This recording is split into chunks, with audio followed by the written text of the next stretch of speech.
wait to have a good idea before you start a startup. If you start a startup without a good idea and you just kind of cast around for one, you'll be under pressure to make something up. It won't work that well. The very best startups are all started because someone believes so passionately in an idea, and they believe that a startup is the best way to make that happen.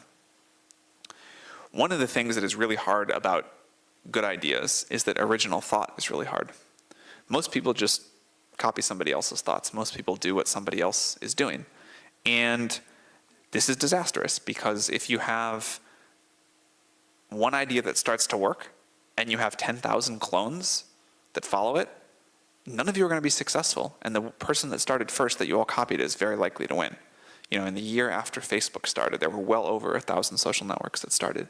In the year after Instagram started, there were well over 1,000 photo sharing apps that started. But you want to do something that is new and different. You want to think of an idea that's not the same idea everybody else is working on. The year that I joined the board of Helon, which is a nuclear fusion company, according to somebody's count, there were 10,000 photo startups of some sort or other started that year, and one nuclear fusion startup started, which seemed a little bit off to me. But I think most people just do what everybody else is doing right then. Noticing problems in your own life is certainly a good way to do this.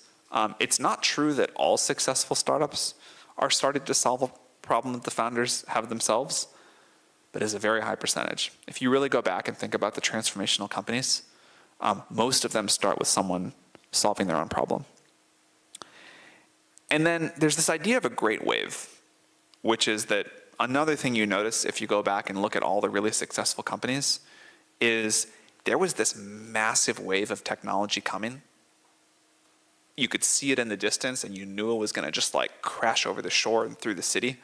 And you got out there early on your surfboard. So I think it's really hard to create a technology wave as a startup. That takes too many resources. You can't do that. But what you can do is notice that a wave is coming. And university students are particularly good at this. You can notice that a technological wave is coming. And while other people still think it's a toy or not going to matter, you can really get conviction behind it and surf somebody else's wave. And this, by the way, I think is the reason that there tends to be these clusters in time when a lot of great companies started.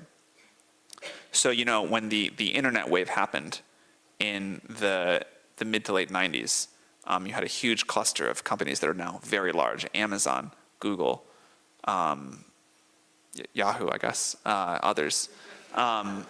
And then when the mobile wave happened after the iPhone came out, 2007, 2008, you had this other big wave of Uber, Airbnb, Snapchat, Instagram, WhatsApp, in this short period of time right after this new wave started. And a really good question to ask is, what is the wave that's starting right now, and where is the cluster of companies? Because we're about due for another one. Where's that going to be?